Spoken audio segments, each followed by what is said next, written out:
hay mucho riesgo de que este paciente tenga una ruptura de dura madre y me haga una salida de líquidos coronarios. En el caso del borde externo, del pilar externo, son estas las orbitomaxilomalares, son las de acá. Pilar interno, pilar externo. Yo tengo fractura del pilar externo, va a comprometer órbita, va a comprometer este huesito que es el maxilar y el hueso malar. Si hay fractura, vamos a tener equimosis, edema, y cuando ustedes presionen, van a sentir, ¿qué van a sentir? Crépitos. Si hay una fractura, se siente crepitación. Eso pasa en todos los tipos de fracturas. Los pacientes son pacientes que sienten ese tipo de fracturas cuando hacen esa presión. Entonces, fíjense, tanto las orbitomaxilomalares, que son el pilar externo, como el pilar interno, ambos casos me pueden dar esta equimosis perioritaria. Entonces, la equimosis perioritaria no es netamente de fractura de base de cráneo. Incluso las personas que se hacen operar la nariz quedan con una equimosis perioritaria. Entonces, no es algo que es netamente exclusivo de base de cráneo. Podemos tener en fracturas de pilares también. Si tenemos lesión de órbita, hay riesgo de que se lesione el globo ocular. Por fortuna, el 70% no tiene lesión funcional en el globo ocular. Esto es algo muy bueno, porque nuestra cabeza está diseñada para proteger el globo ocular en caso de un accidente. Si yo sufro un golpe en el ojo, un golpe, si ustedes se fijan, el hueso frontal es bastante grueso. Todos los huesos de la bóveda son gruesos para proteger nuestra masa encefálica. Pero la parte de abajo, miren, es delgadita. Es delgadita, ¿por qué? Porque acá tengo un seno, acá tengo una cavidad que es del maxilar superior. Tengo el seno del maxilar superior. Entonces, si yo tengo un golpe acá, se va a fracturar esto como mecanismo de defensa. ¿Qué prefiero? ¿Que se lesione el ojo o que se fracture el piso? Se fractura el piso, porque es más fácil de reparar, el ojo no. Entonces, este es un mecanismo natural de nosotros, que cuando hay un golpe, un trauma, vamos a tener, para proteger el globo ocular, una fractura del piso de la órbita. Si el globo ocular está íntegro, va a estar hundido y va a estar descendido. Entonces, ese paciente que va a llegar a su emergencia no va a ver igual, ¿verdad? Primero va a ver diferente de este ojo que de este ojo, y va a ver dos imágenes. Eso se llama diplopía. Y va a tener el ojo hundido. Eso se llama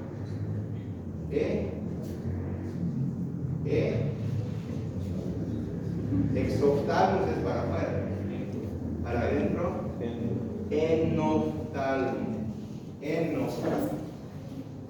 Estas características de enoftalmos y diplopía se llama signo de Rowe.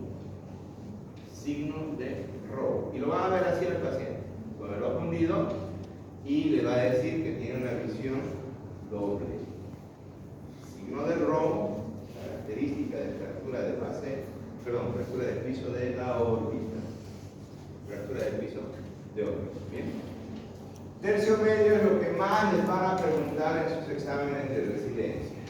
CRM, TCO, no sé qué va en España, Brasil, porque aquí hablamos de Lefort, de las fracturas de Lefort. Estas fracturas de Lefort son tres, y las tres comprometen el maxilar superior. La diferencia está en la forma. El Lefort 1 es un trazo transversal, es el más inferior. El Lefort 2 es trazo piramidal, es la parte del medio. Y el Lefort 3 también es transversal, pero va a separar los huesos de la región facial de lo que es la bóveda. Entonces, el Lefort 3 se conoce como disyunción cráneo-facial, porque se separa. Entonces, si ustedes se fijan, el Lefort no es solo en la parte de adelante, sino va hasta atrás. Son trazos que van hasta la parte posterior. Entonces vamos a repasar cada uno de estos. En el caso del effort 1, el trazo es transversal, compromete maxilar superior y va a estar por encima de los ápices dentarios. No llega a comprometer ápices dentarios, va a estar por arriba. Y hacia atrás va a ir hacia el pterigoides del esfenoides. Entonces va a ser un corte que todo el maxilar superior, por lo menos la parte de la mordida, va a estar separado. Entonces esta parte se va a fundir. Entonces el paciente no va a tener una mordida simétrica, va a estar asimétrica. No va a poder masticar porque está fundido el segmento del maxilar superior. Si ustedes revisan al paciente, va a tener este trazo de fractura. Entonces, el effort 1 no es difícil de diagnosticar. Lo van a poder ver y cuando le piden al paciente que mastique, no lo va a poder hacer. Va a tener una asimetría en la masticación y va a tener dificultad en la masticación. ¿Qué hacemos? Pues esto es para manejo por cirugía maxilofacial igual. Se alinea toda esta fractura y se coloca microplacas. Se hace esa tracción y obviamente en las piezas dentarias se hace una ortodoncia.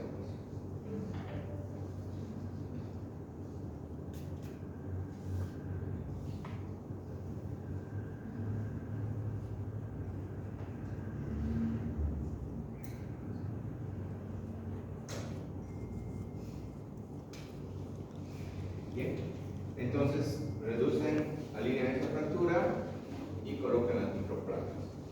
Este es el effort 1, no se olviden, el effort 1. ¿Qué tipo de fractura es? Transversal de tercio medio. Los efforts son fracturas de tercio medio. Si en el examen les pongo el effort 1 es de tercio superior, mentira, falso. El effort 1 es de tercio inferior, mentira, es falso. El effort 1 es de tercio medio. ¿Está bien? El effort 2. El trazo del effort 2 es más extenso, es piramidal.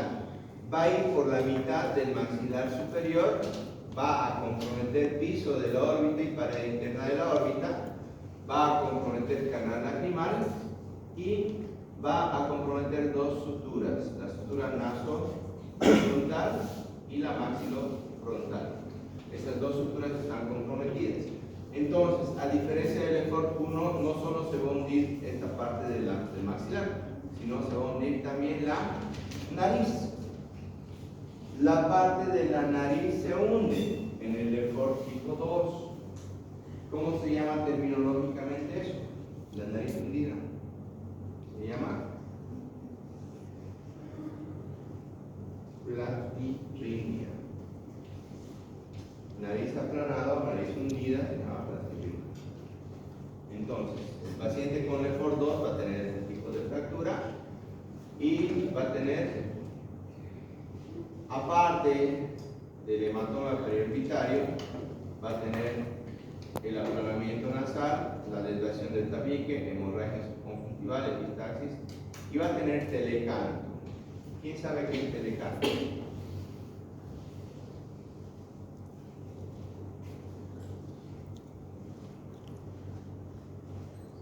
El ángulo interno de la órbita se llama canto. El espacio entre los dos cantos se llama espacio intercantal. Cuando ese espacio intercantal está aumentado, se llama telecanto. El espacio intercantal normal es de 30 milímetros. De un espacio aumentado mayor a 30 milímetros, y hablamos de telecanto. Entonces, la platirrinia y el telecanto son características del effort tipo 2. En el 2 tengo compromiso de la nariz. No se olviden eso, es muy diferente el effort 1 y el effort 2. Y peor, el effort 3 no son diferentes. Entonces, en el effort 2, que también es de tercio medio, cervical, pero no son los únicos, puede tener un montón de cosas más, como la tax, todo eso. Pero platinum y telegmático son los más importantes. En el caso del EFOR 3, ya hay un compromiso de todas las fisuras, ¿no? La sutura frontal, la maxilofrontal y la del malar con el frontal, que es el cigomático frontal, ¿no? Entonces aquí ya voy a tener compromiso de 3 paredes de la órbita, pared interna, piso y pared externa. Estos pacientes son más complejos, más difíciles de tratar porque ya estamos comprometiendo casi todo el conjunto de mi cavidad orbital.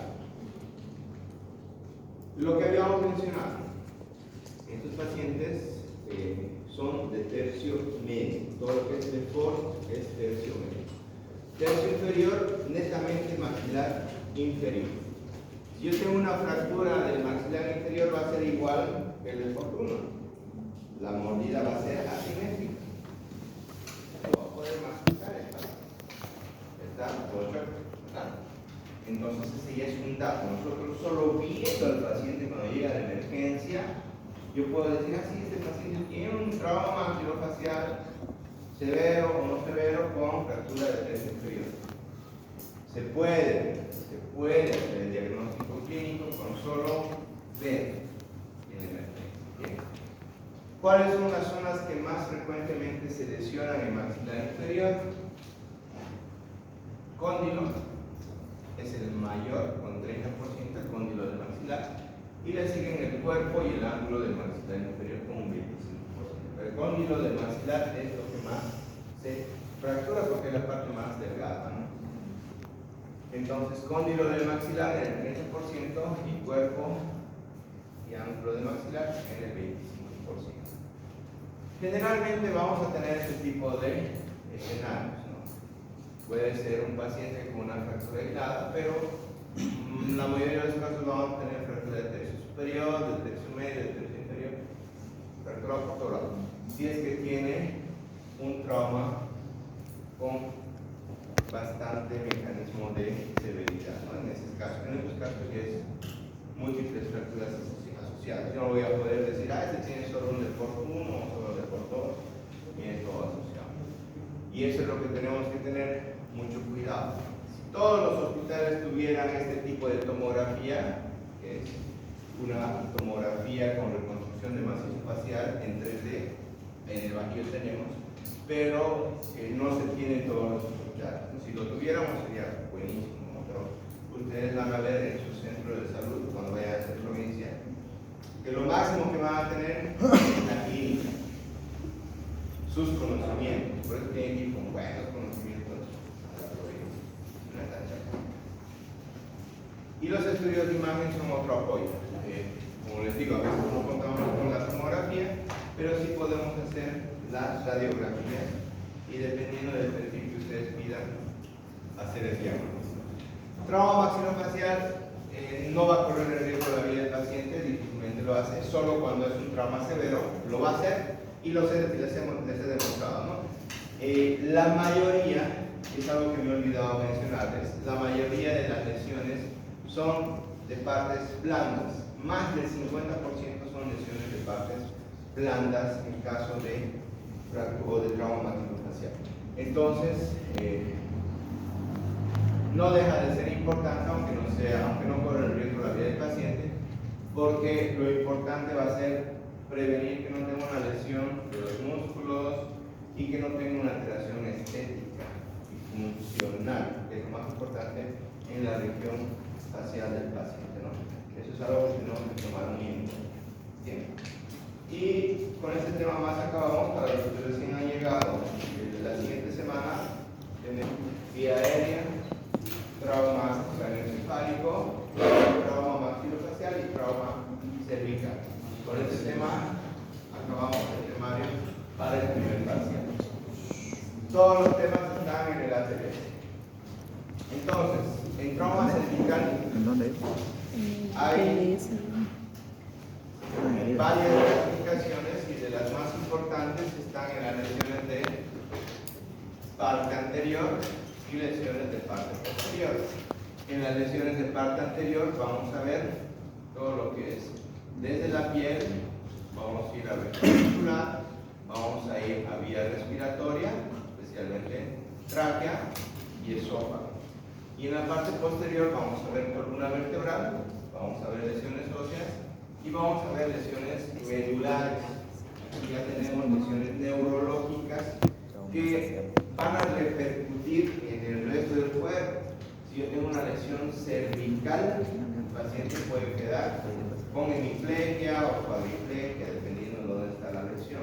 Entonces eso es algo muy importante que tenemos que revisar.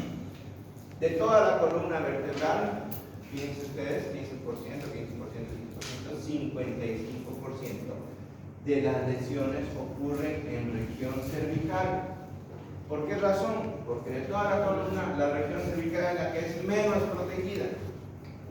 Por eso el ATLS me dice que todo paciente politraumatizado está con lesión cervical hasta demostrar lo contrario. Por eso ATLS me dice que tengo que colocarle un collarín cervical al paciente porque tenemos riesgo de lesión. 55% de las lesiones están ahí. Si yo no recuerdo eso y agarro y manipulo al paciente, puedo mover el cuello y matar al paciente. Se puede morir el paciente si tuviera una fractura o si tuviera una lesión medular. Con un mal movimiento pueden acabar con la vida del paciente. Entonces siempre tomen en cuenta eso. El paciente politraumatizado tiene que estar con tabla espinal y con collarín cervical. Es muy importante recordar que 1/3 de estos pacientes mueren en el lugar del accidente. Vean lo severo que es el trauma cervical. 1/3 que se muere en el lugar del accidente es bastante alto. De 3 pacientes, 1 se muere. Y la asociación con trauma craneoencefálico va del 5% al 25%. Entonces, imagínense, de 10 pacientes, 2.5 van a tener lesión cervical en caso de trauma craneoencefálico, ¿verdad? Topográficamente, lo que habíamos dicho, tenemos una región posterior y una región anterior. En la región anterior son muy importantes los músculos, lo vamos a revisar. En el caso de la clasificación, se divide en penetrante y cerrado. Esto es muy obvio, muy lógico. Penetrante, se habla del penetrante cuando atraviesa el platisma. ¿Qué es el platisma? Es la aponeurosis del músculo cutáneo del cuello. Y el cuello es una zona que no tenemos mucha posibilidad de explorar porque es muy delgadito, es muy pequeño. No es como el tórax, el abdomen, que tienen varias capas. Acá es bien delgadito, ¿no? Entonces tenemos la piel, el celular, e inmediatamente tenemos el platismo. Entonces cualquier corte que hagan en el cuello es muy probable, miren, 95%, muy probable que lesione el platismo. Y si lesiona el platisma, se convierte en un trauma penetrante. Por eso es bastante frecuente los traumas penetrantes en región cervical. Compromete el platisma y ya se considera penetrante. ¿Está bien? ¿Qué puede ocurrir o qué me puede causar una lesión penetrante?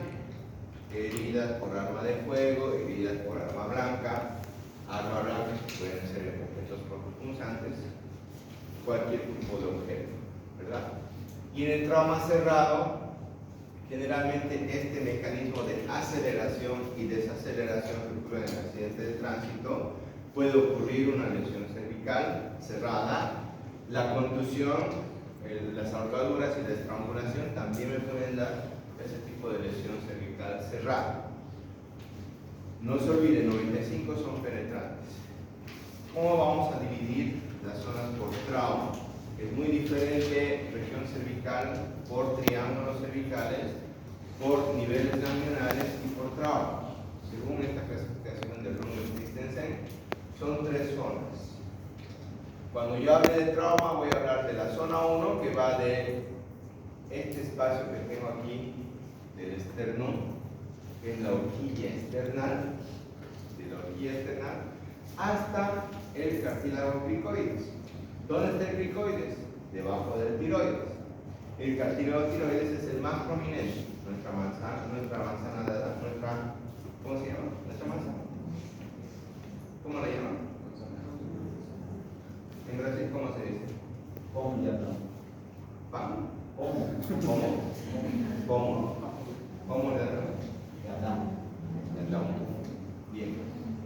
esa parte más prominente es el canal tiroides. Debajito está el cricoides. Entonces, es ese mi límite para decir que está en zona 1. Palpo cricoides, me voy hasta el ángulo del maxilar inferior, hasta ahí es mi zona 2. Encima del maxilar inferior ya sería zona 3. ¿Está bien? ¿Se entiende? ¿Sí? ¿Qué zona sería?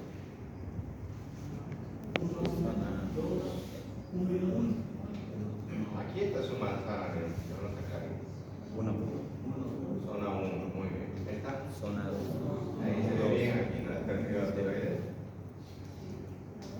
Cricoides. Este sí está en zona 2. ¿Esta? Zona 2. Sigue siendo Zona 1. Zona 1. ¿Verdad? No se puede grabar ahí. Está grabando.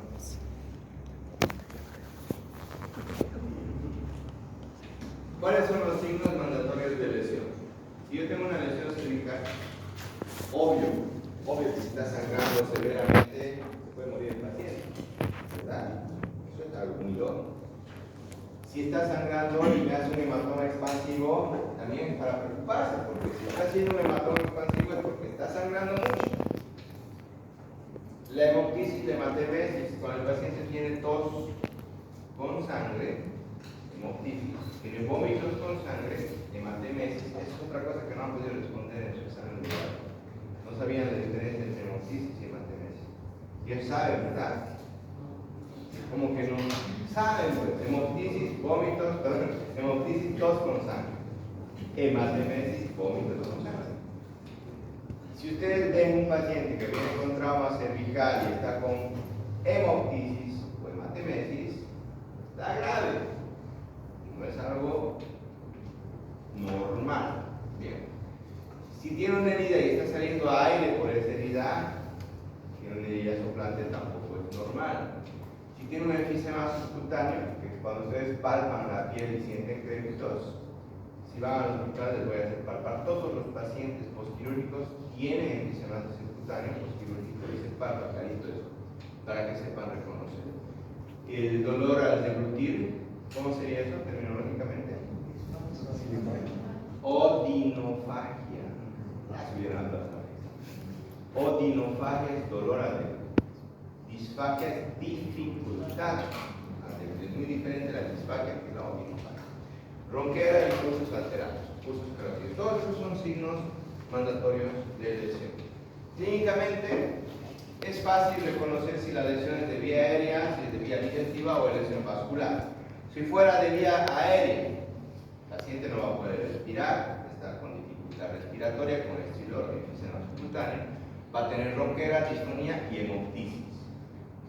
Vía aérea, si el paciente está con hemoptisis, tos con sangre, ¿qué tengo que revisar? Laringe, tráquea. Eso es vía aérea, ¿verdad? Si el paciente está con lesión digestiva, esófago faringe, va a tener hematemesis, va a tener disfagia, odinofagia y el enfisema subcutáneo. Entonces no es difícil reconocer si un paciente está con un compromiso de vía respiratoria o vía digestiva. Peor la parte vascular. La parte vascular va a estar con sangrado, va a estar con shock, con un hematoma, con ausencia de pulsos o soplos a nivel carotidio y definitivamente si está en shock puede tener alteración neurológica también. Ya habíamos visto cuando hicimos politraumatismo que todo paciente va a estar en shock hipovolémico hasta demostrar lo contrario. Por eso le ponen la sonda eufórica, ¿no? Porque la diuresis se altera. El paciente en shock va a tener anubio, va a tener disuria, dependiendo de cuánto de pérdida de sangre va a tener el paciente. ¿Verdad? ¿Qué exámenes vamos a pedir? Radiografía de columna, una tomografía, un esofagograma, una esofagoscopía, estos dos para ver vía digestiva, para ver sistema respiratorio, broncoscopía, para ver vascular, arteriografía y una eco Doppler. ¿Qué diferencia hay entre una esofagoscopía y un esofagograma?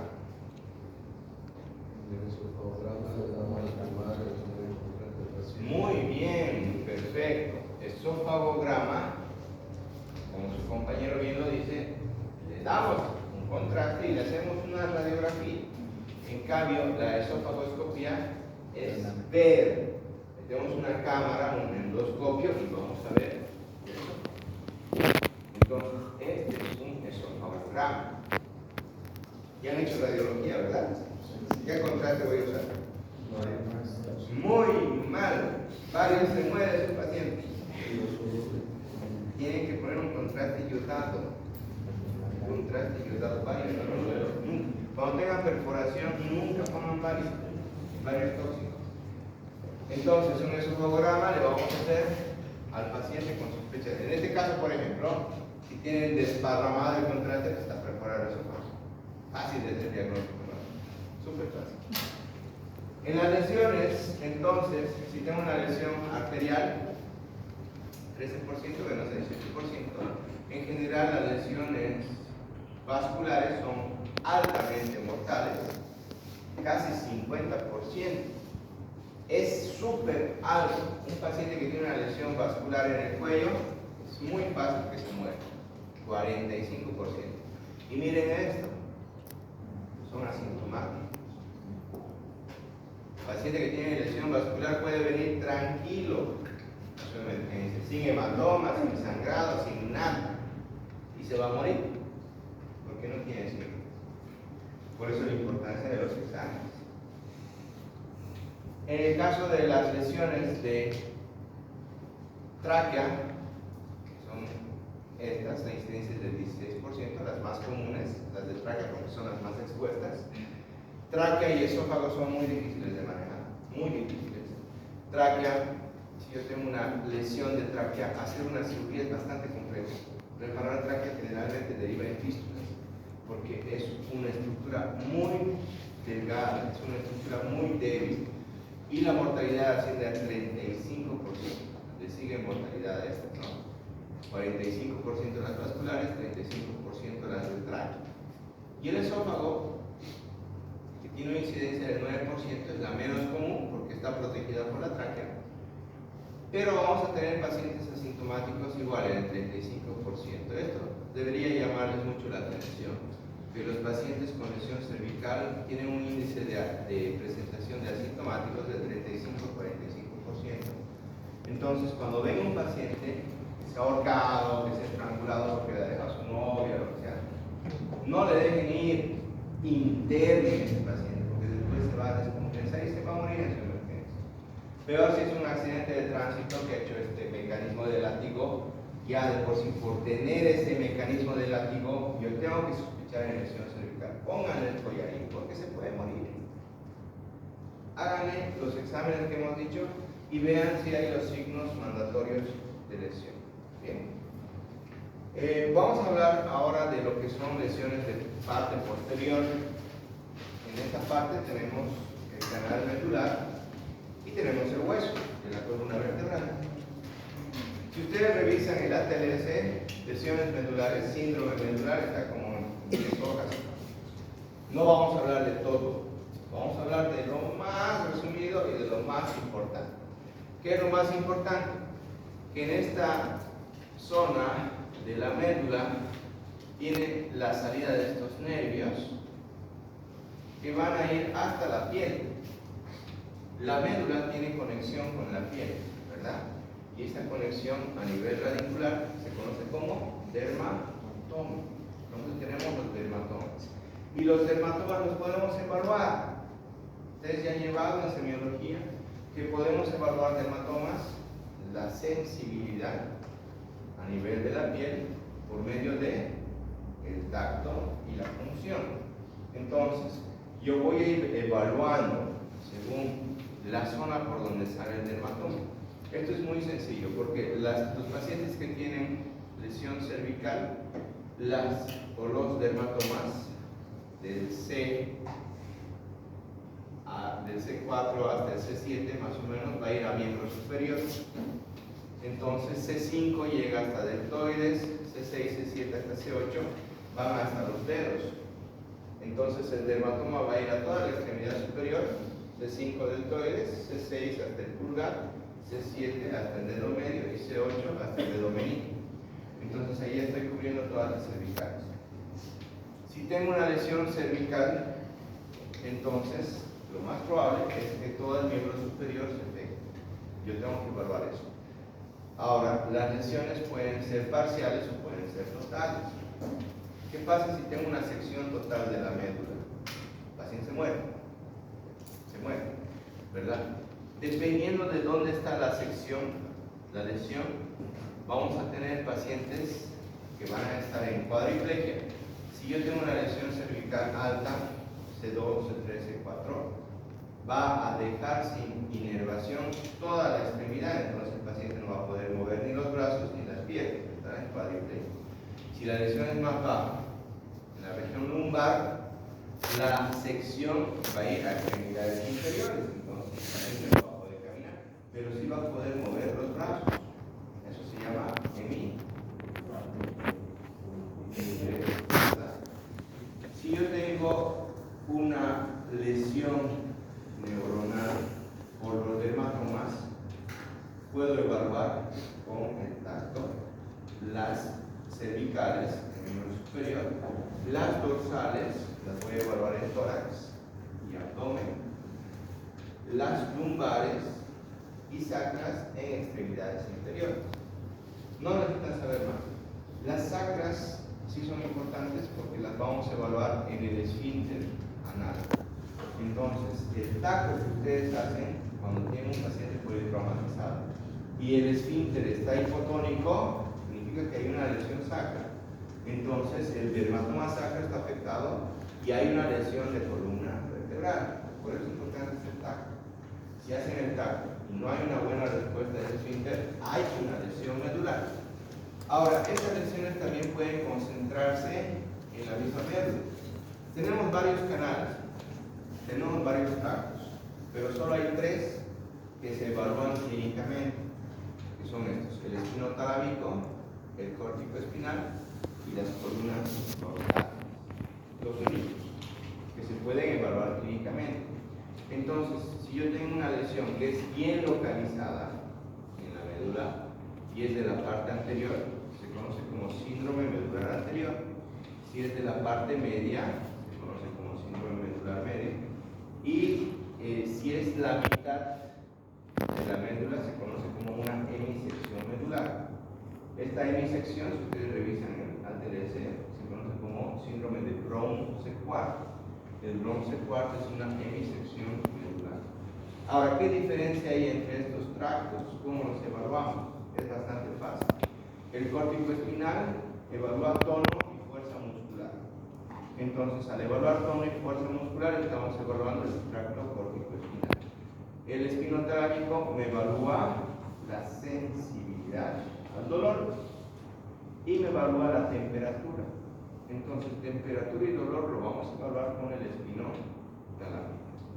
Y en el posterior evaluamos la propiocepción y la vibración.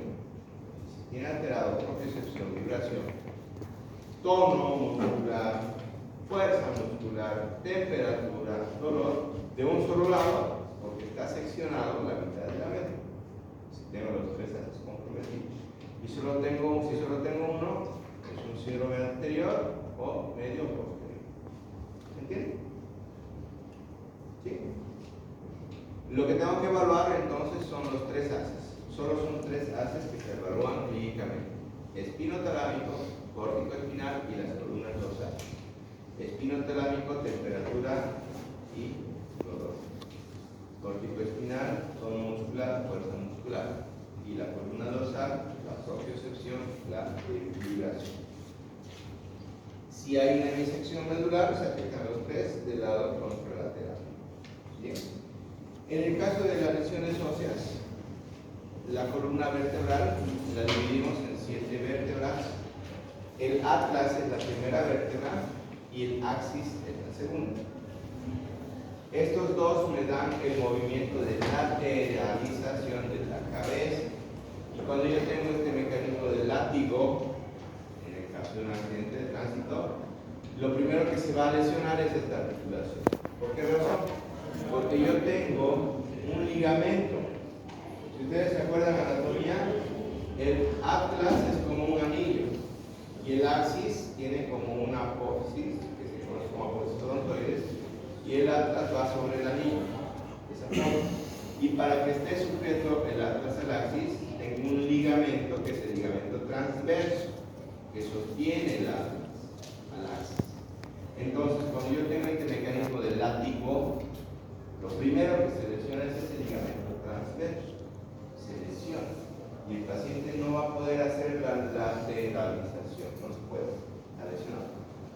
Pero hay casos más graves en los que voy a tener, además de esta sección de ligamento, voy a tener fracturas, tanto en atlas como en axis, que son las más importantes en la región cervical, porque estas ven el movimiento. El atlas, como habíamos dicho, es como un anillo de la primera vértebra, y generalmente son fracturas por estallido que van a producir 4 clases de fracturas. Eso se llama como síndrome de Jefferson. El síndrome de fractura de Jefferson me va a fracturar los dos arcos en 2 trazos. Aquí está el atlas, aquí está el axis, la posición ortoides, y se fracturan los 2 arcos porque son delgaditos. Entonces, al haber esa fractura, se separa. Si yo le hago una radiografía panorámica al paciente con la boca abierta, puedo ver el apéndice, la posición ortoides y la separación de los huesitos del atlas, ¿no? Eso es en caso de fractura de Jefferson. No son muy comunes tener 4 fracturas en el atlas, pero es muy importante reconocer. En el caso de la apófisis odontoides, es la zona que más se fractura en el axis, y puedo tener fractura del tercio superior, del tercio medio o del tercio inferior. Otro tipo de fracturas que podemos tener son las fracturas del cuerpo vertebral. Estas fracturas del cuerpo pueden ser como cualquier tipo de fractura. Pueden ser fracturas lineales, pueden ser fracturas comminutas, pueden ser multifracturas, o como en este caso, una fractura transversal del cuerpo vertebral. Si se produce esta fractura transversal del cuerpo vertebral, eso se conoce como fractura de James. Así se escribe, James. La fractura del cuerpo vertebral transversal generalmente se da en región dorsolumbar. Es muy raro que la tengamos en región cervical. Si es que se diera en la región dorsolumbar, por la localización, lo más probable es que se asocie con fracturas costales y que se asocie con lesiones tanto del hígado como del vaso. Entonces, si tengo una fractura de James, tengo que revisar trauma abdominal, porque hay la probabilidad de que tenga una lesión hepática o una lesión esplénica el paciente. Bien. En el caso de los pacientes con trauma cervical, también es un poco complejo, más que todo el tema de las regiones. ¿Cuándo vamos a operar? ¿Cuándo operaríamos un paciente con lesión cervical? No se operan todos, ¿no? Primero tenemos que ver estabilidad hemodinámica. Si el paciente no es estable hemodinámicamente, tengo que operar. Si hay signos de lesión vascular, el paciente está sangrando y un soplo, o no se siente latido, hay que operarlo. Si el paciente tiene burbujeo a través de la herida, tenemos que operarlo. Si el paciente está con enfisema subcutáneo, tenemos que operarlo. Si hay déficit neurológico, tenemos que operarlo. Y si hay pérdida importante de tejidos, si tiene un corte de aquí a aquí, tengo que entrar a operar, no lo puedo dejar. Y mejor si hago la revisión en quirófano. Entonces, indicaciones absolutas de cervicotomía exploradora son la inestabilidad hemodinámica, signos de lesión vascular, burbujeo a través de la herida, enfisema subcutáneo, déficit neurológico, pérdida importante de tejidos blancos. ¿Está bien? ¿Qué entienden por déficit neurológico? Por ahí no me están entendiendo. Eso, el glasgow, ¿no? Si el paciente tiene un glasgow alterado y está con una lesión cervical, si está con trauma cervical, hay que entrar a operar. ¿Qué entienden por enfisema subcutáneo?